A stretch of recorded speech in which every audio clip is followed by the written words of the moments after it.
வீட்டு பிள்ளையா நினைச்சு எல்லாரும் என்னை மன்னிச்சிருக்கேன். மிஷன் சாப்டர் 1 இந்த படம் எப்படி இருக்கு? அருண் விஜய் தான் இந்த படத்தில் லீட் ரோல் பண்ணியிருக்காரு. ஏஎல் விஜய் சார் வந்து இந்த படத்தை டைரக்ஷன் பண்ணியிருக்காரு. ஒரே வார்த்தையில் இந்த படத்தோட ரிசல்ட் சொல்லணும் அப்படின்னா, இந்த பொங்கல் ரேஸில் வந்த படங்களில் ஒன் ஆஃப் த பெஸ்ட் படம் தான் இது அப்படின்னு சொல்லணும். இந்த பொங்கல் வின்னர் லிஸ்ட்டில் டாப்பில் இல்லைனாலும் ஏதோ ஒரு வின்னர் லிஸ்ட்டில் இந்த படம் வந்து இருக்கும். அந்த அளவுக்கு இந்த படமோட ரிசல்ட் அப்படிங்கிறது சூப்பராக வந்திருக்கு.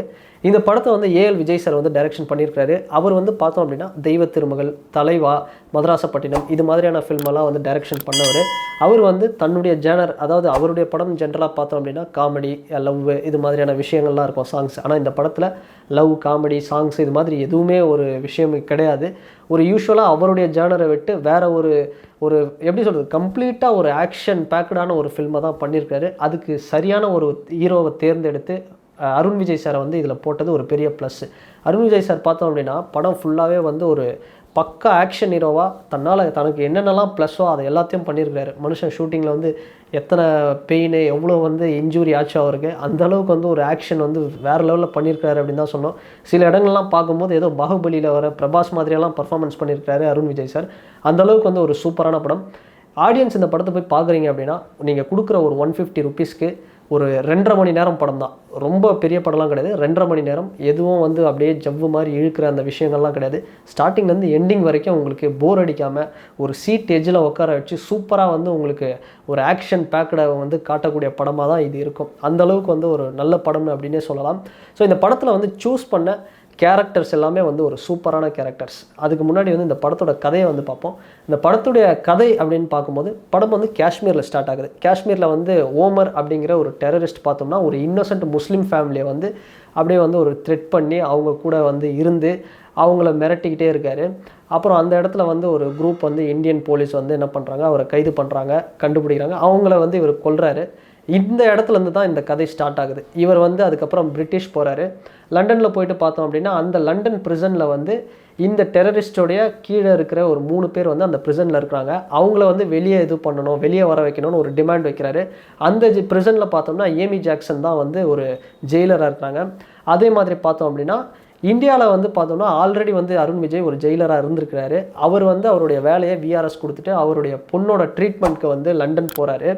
ஸோ இந்த படம் பார்த்தோம் அப்படின்னா தெய்வ திருமகளுக்கு அடுத்தபடியாக ஏஎல் விஜய் சாரோட ஒரு படத்தில் ஒரு தந்தை மகள் பாசம் இதை வந்து காட்டக்கூடிய ஒரு படமாக தான் இந்த படம் இருக்குது. ஸோ இதுக்கப்புறம் வந்து பார்த்தோம்னா பிரிட்டிஷ் போகிறாரு. லண்டனில் வந்து என்ன நடக்குது இதுக்கு உள்ள ஒரு ஃப்ளாஷ்பேக் இருக்குது. இந்த ஓமர்ன்ற டெரரிஸ்ட்டுக்கும் அருண் விஜய் அவருக்கும் ஒரு ஃப்ளாஷ்பேக் இருக்குது. அது வந்து எப்படி இப்போ நடக்கிற இந்த ஏமி ஜாக்சன் அவங்களுடைய அந்த லண்டன் ப்ரிசனில் இந்த விஷயம் எப்படி கனெக்ட் ஆகுது, அந்த டிமாண்ட் வச்ச டெரரிஸ்ட் வந்து வெளியே வந்தாங்களா இல்லையா அப்படிங்கிறதான் கடைசி வரையிலும் மீதி கதை. ஒரு சின்ன ஒரு லைன் தான், ஆனால் இது ஸ்டார்டிங்லேருந்து எண்டிங் வரைக்கும். அதே மாதிரி இந்த படத்தில் வர கேரக்டர்ஸை பற்றி சொல்லணும் அப்படின்னா ஏஎல் விஜய் சார் வந்து எப்படின்னா கிட்டத்தட்ட ஒரு வெங்கட் பிரபு மாதிரி தான்.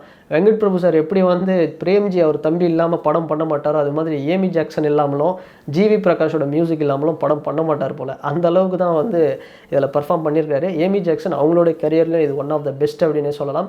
அண்ட் அருண் விஜய் சார் அவருடைய கரியரில் இது வந்து ஒன் ஆஃப் த பெஸ்ட்டுன்னு சொல்லலாம். மனுஷன் வந்து சில இடங்கள்லாம் பிரபாஸ் மாதிரி மிரட்டுறாரு, அது நீங்கள் பார்த்தா தான் தெரியும், அந்தளவுக்கு இருக்கும்.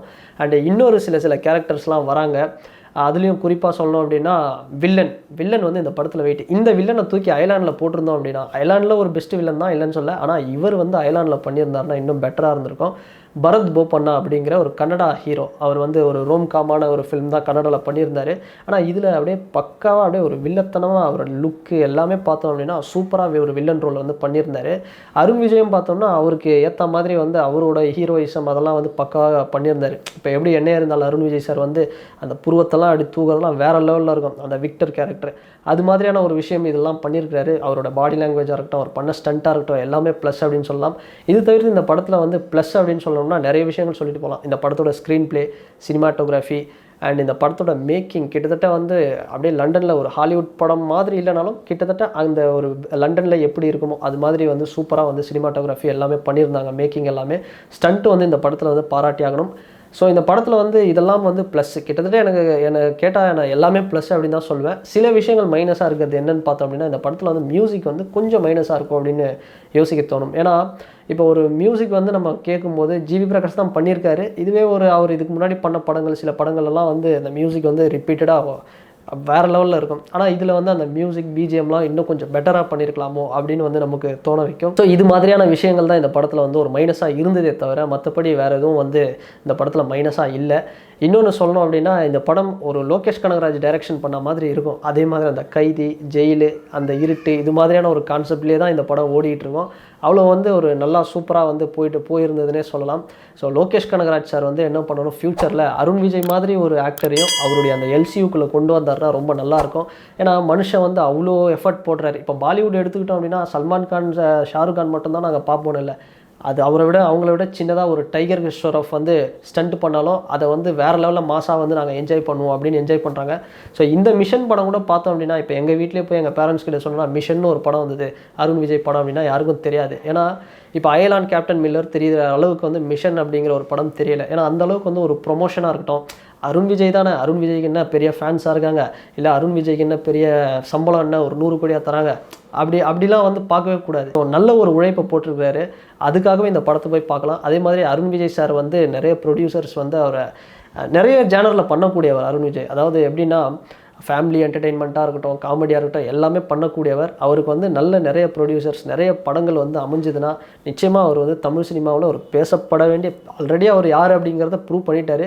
இருந்தாலும் இன்னும் வந்து டிஃப்ரெண்ட்டாக இன்னும் நிறைய படங்கள் அவருக்கு வந்து வாய்ப்பு அமைஞ்சதுன்னா அவர் மிகப்பெரிய அளவில் பேசப்படுவார் அப்படின்னே சொல்லலாம். ஏன்னா அந்த அளவுக்கு மனுஷன் ஹார்ட் ஒர்க் பண்ணியிருக்கிறாரு அப்படிங்கிறத படம் பார்க்குற ஆடியன்ஸ் வந்து உங்களுக்கு வந்து ஸ்க்ரீனில் வந்து தெரியும். ஸோ அந்த அளவுக்கு சூப்பராக இந்த மிஷன் படம் இருக்குது. ஸோ டெஃபினட்டாக வந்து கேப்டன் மில்லரை விட நான் வந்து பெட்டர் அப்படின்னு சொல்ல மாட்டேன்.